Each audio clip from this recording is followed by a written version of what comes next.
Hello friends, I hope that you are all doing great. सभी को नमस्कार। Indian economic development class 11th के video series के आज के पार्ट 7 में हम लोग देखने वाले हैं पहले चैप्टर के लास्ट टॉपिक। पहला चैप्टर कौन? Indian economy on the eve of independence. ठीक है, उसके लास्ट टॉपिक, यानी कि आज ये चैप्टर समाप्त हो जाएगा। तो आज का जो लास्ट टॉपिक है वो है इंफ्रास्ट्रक्चर। ठीक है, क्या है? इंफ्रास्ट्रक्चर। तो अब इंफ्रास्ट्रक्चर टॉपिक को देखने से पहले हम लोग ये देखेंगे कि इंफ्रास्ट्रक्चर क्या होता है। तो all basic things which requires for the development of any particular area comes under the category of infrastructure. मतलब हर वो ज़रूरतमंद चीज़ या ज़रूरी वाला चीज़ जो कि किसी भी पार्टिकुलर एरिया, पार्टिकुलर गोल को क्या करने में, उसको हासिल करने में मदद करता है, that is the infrastructure. We can take example of a student. मतलब कि एक विद्यार्थी का हम लोग एग्जाम्पल ले तो उसके लिए क्या इंफ्रास्ट्रक्चर है?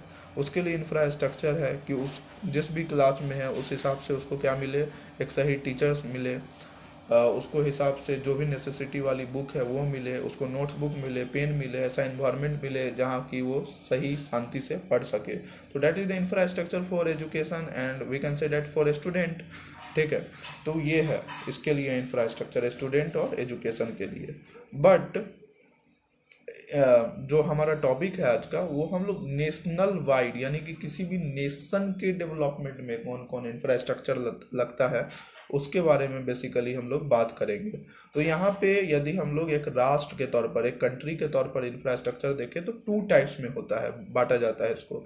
फर्स्ट टाइप है इकोनॉमिक इंफ्रास्ट्रक्चर और सेकंड टाइप है सोशल इंफ्रास्ट्रक्चर। ठीक है, इकोनॉमिक इंफ्रास्ट्रक्चर क्या है? वैसा सारा नेसेसिटी वाला चीज़, ज़रूरत वाला चीज़ जो कि किसी भी कंट्री के इकोनॉमिक जो डेवलपमेंट है उसके लिए बहुत ज़रूरी है। लाइक एग्जांपल के तौर पर रोड, ठीक है, इलेक्ट्रिसिटी एंड बैंक्स। ठीक है, रोड, इलेक्ट्रिसिटी एंड बैंक्स। अब कैसे है, कहीं भी क्या हो रहा है, इंडस्ट्री एस्टेब्लिश हो रहा है। अब ये ज़रूरी नहीं है कि वहाँ पे जिस चीज़ का भी, मान लीजिए कि कपड़ा बनाने का इंडस्ट्री हुआ तो वहाँ पे क्या मिले, वहाँ उसको धागा मिल सके, कॉटन मिल सके, ज़रूरी नहीं है। तो वो क्या करेगा, ट्रांसपोर्ट करेगा अपने यहाँ, we can say that import करेगा। ठीक है, तो इम्पोर्ट करने के लिए एक सही रोड होना बहुत ज़रूरी है कंट्री में। ठीक है, जिससे कि वो आसानी से रॉ मटेरियल्स को क्या कर सके, ला सके। ठीक है, इलेक्ट्रिसिटी किसी भी इंडस्ट्री को चलने के लिए, ठीक है, क्या चाहिए, इलेक्ट्रिसिटी चाहिए। बहुत ज़्यादा कंजम्पशन होता है, जैसा कि आप जानते ही होगा, नहीं जानते हैं तो जान लीजिए कि देश में जितना भी इलेक्ट्रिसिटी का उत्पादन होता है उसमें सबसे ज़्यादा जो कंज्यूम करता है वो इंडस्ट्री ही करता है। Now let's see the banks. Bank भी इकोनॉमी के डेवलपमेंट में बहुत सहायक होता है। कैसे होता है? अब कोई भी नया स्टार्टअप बिजनेस खोलना चाहता है तो क्या करता है, बैंक से लोन लेने जाता है। यदि बैंक सही रेट ऑफ इंटरेस्ट भी उसको क्या कर रही है, लोन प्रोवाइड करवा रही है, तो उसके लिए इजी होगा एक बिजनेस को डेवलप करने के लिए। ठीक है, तो और भी है बैंक कैसे जो जनरल पब्लिक है उसके पैसे को सर्कुलेशन में लाती है, तो वो उतना नहीं देखेंगे, लेकिन ये सब बेसिक नेसेसिटी है इकोनॉमिक इंफ्रास्ट्रक्चर में। ठीक है, या इकोनॉमिक डेवलपमेंट के लिए। Now let's see the social infrastructure. तो जो सोशल इंफ्रास्ट्रक्चर है ये डायरेक्टली किसी भी देश के इकोनॉमी को इफेक्ट नहीं करता है, बट इनडायरेक्टली क्या करता है, इकोनॉमी को इफेक्ट करता है। अब क्या है यहाँ पे, तो यहाँ पे जो बेसिक नेसेसिटी है या सोशल डेवलपमेंट का इंफ्रास्ट्रक्चर है वो है education, housing, health and food. ठीक है, यानी कि शिक्षा, घर, उसको अच्छा हेल्थ हो और फूड हो। ये कुछ एग्जाम्पल है, और भी एग्जाम्पल इसकी होंगी। ठीक है, एजुकेशन, अब कोई पढ़ रहा है, पढ़ लिख लिया, अब वो क्या है, अब एक रोजगार पाने के योग्य व्यक्ति है। ठीक है, एक अच्छा रोजगार पा सकेगा। हाउसिंग क्या है, अब उसको वहां तक बनने के लिए किसी घर में उसको क्या करना पड़ेगा, रहना तो पड़ेगा। हेल्थ, अब वो मर गया 20-23 साल में तो फिर क्या करेगा देश के लिए, या कुछ चीज़ में भी वो क्या कर सकेगा, तो हेल्थ भी एक अच्छा मैटर है। फूड, उसको एक मतलब कम से कम ऐसा फूड चाहिए जिससे कि वो स्टेबल रहे, अपने काम को कर सके। ठीक है, जी के अच्छे से। तो डैट इज द, जैसे कि हेल्थ का बात करें तो ब्रिटिशर्स के समय हेल्थ बहुत ही गिरा हुआ था। लोग 30-35 साल में मर जाया करते थे। फूड भी नहीं था, हाउसिंग भी नहीं था, ना एजुकेशन था, जनरल पब्लिक के लिए कुछ भी नहीं था। सोशल इंफ्रास्ट्रक्चर पूरा डाउन डाउन डाउन था। ठीक है, और इकोनॉमिक इंफ्रास्ट्रक्चर भी उस तरीके से नहीं था। तो आगे बढ़ते हैं जब हम लोग इंफ्रास्ट्रक्चर को समझ चुके हैं तो नाउ अब हम लोग इस चैप्टर से जुड़े पॉइंट्स को देखेंगे, important points related to this chapter. चलो तो देखते हैं। Under under the colonialism, basic infrastructure such as railway, water transport and telegraph did developed। ठीक है, कॉलोनियल रूल के अंदर ये कुछ बेसिक इंफ्रास्ट्रक्चर जैसे कि रेलवे, जो वाटर ट्रांसपोर्ट है, टेलीग्राफ है, वो डेवलप किया। लेकिन ये बेसिक इंफ्रास्ट्रक्चर किसके लिए था? कॉलोनियल जो इंटरेस्ट था, ब्रिटिशर्स का जो इंटरेस्ट था, अपना जो उसका ये था, रिप्रेजेंटेड चाहत था, ठीक है, उसके लिए था। ये किसी भी जनरल पब्लिक इंडिया के लिए नहीं था बेसिक, ठीक है। रेलवे भी उनके लिए था उस समय, वाटर ट्रांसपोर्ट भी उनके लिए था, टेलीग्राफ भी उन्हीं के लिए था, ठीक है। ये चीज़ समझने वाला है। However the real motive behind this development, जैसा कि अगला लाइन में लिखा ही हुआ है, was not to provide basic amenity to the people but to subserve various colonial interest, जो कि पहले ही लाइन में हम लोग बता चुके हैं। क्या है रियल मोटिव उसका? ये जो सिंपल जो लोग हैं उनको बेसिक सुविधा प्रोवाइड ना करवाना, बल्कि जो अपना इंटरेस्ट है उसको पूरा करने के लिए ये कुछ चीजें लाई, like the railway, water transport and telegraph. Now let's see the another point. The roads that were built primarily served the purposes of mobilization of army within India and drawing out raw materials from the countryside to the nearest railway station or the port to send these to far away land or the other lucrative foreign destination। जैसा कि हम लोग पिछले chapter में पढ़े हैं, ठीक है, कि ब्रिटिशर्स क्या करती थी, यहाँ से रॉ मटेरियल्स लेती थी, ठीक है, like the indigo, like the cotton, मसाला जो भी है, ठीक है, कॉर्न, यहाँ से उठाती थी और अपने इंडस्ट्री में ले जाके उसको मैन्युफैक्चर करके कुछ सामान बनाती थी और यहीं पे बेच देती थी, ठीक है। तो इस सब के लिए क्या चाहिए? एक अच्छा रोड चाहिए, जो कि आप अब भारत के बीच में कोई मिनरल्स आपको मिल रहा है और उसको पहुंचाना है मुंबई के पोर्ट पे, तो क्या चाहिए आपको? रोड्स चाहिए। अब एरोप्लेन के द्वारा इतना भारी कार्गो, मतलब सामान को ही इसमें कार्गो बोलते हैं, तो इतना भारी सामान को आप नहीं ले जा सकते हैं प्लेन के और इतना क्वांटिटी में, तो आप रोड चाहिए। अब रोड के द्वारा आप रेलवे तक पहुंचाओगे या क्या करोगे? पोर्ट तक पहुंचाओगे, ठीक है, मुंबई हुआ, कोलकाता हुआ, वहां से वो बाई सी रूट वो ब्रिटिशर्स के यहाँ जाएगी। तो that is the first motive. दूसरा क्या था? जो कि आर्मी का मोबिलाइजेशन, मतलब आर्मी का आना जाना आसान हो एक जगह से दूसरे जगह, ठीक है। यानी कि भारत के किसी भी एक क्षेत्र में दंगा भड़क जाता है, हिंसा भड़क जाता है, या ब्रिटिशर्स के खिलाफ आंदोलन छिड़ जाता है बहुत बड़ा, तो उसको रोकने के लिए आर्मी का वो लोग यूज करती थी और उसके लिए आर्मी को उसको जल्द से जल्द भेजना था। तो क्या करती? रोड का इस्तेमाल करती, ठीक है। तो यहाँ पे दिख रहा है कि रोड्स उन्होंने अपने पर्पसेस के लिए, अपने इंटरेस्ट के लिए बनवाया था। क्यों बनवाया था? क्योंकि अगला जो पॉइंट है उससे पता चल जाएगा। There always remained an acute shortage of all weather roads to reach out to the rural area during the rainy season, ठीक है।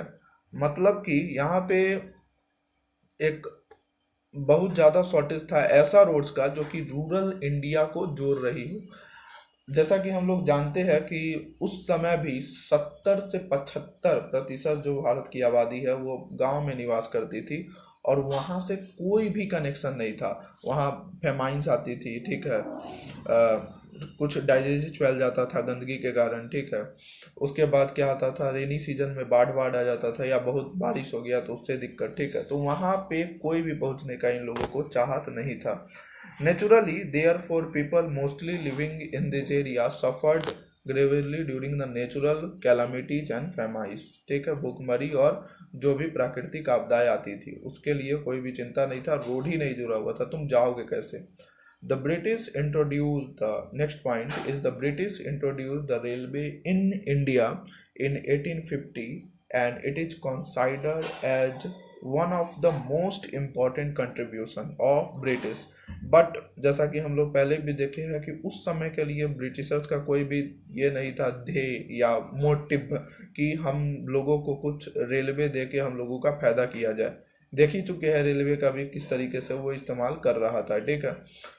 बाद में लेकिन हो सकता है ब्रिटिशर्स यहाँ पे शासन नहीं करता तो रेल आता, लेकिन बहुत बाद में आता, ठीक है। तो उसके बाद में इंडियन इकोनॉमी डेवलपमेंट में और कल्चरल डेवलपमेंट जो भी बोल सकते हैं उसमें एक इम्पॉर्टेंट कंट्रीब्यूशन रेलवे का रहा, लेकिन उस समय वो ये सोच के नहीं की थी, बाय डिफॉल्ट हम लोगों को ये चीज़ मिला। द ब्रिटिश इंट्रोड्यूस तो 1815 में क्या किया, इंट्रोड्यूस किया था, ठीक है, इंडिया में। आई थिंक इसमें बुक में तो नहीं दिया हुआ है, लेकिन जो ट्रेन था पहली बार मुंबई से थाने चला था, महाराष्ट्र ही में मुंबई से थाने ये ट्रेन सबसे पहले चला था भारत में। The railway affected the structure of Indian economy in two different ways. On the one hand, it enables people to undertake long distance travel and thereby break geographical barriers, while on the other hand, it fostered commercialization of Indian agriculture, which adversely affected the self-sufficiency of the village economy in India.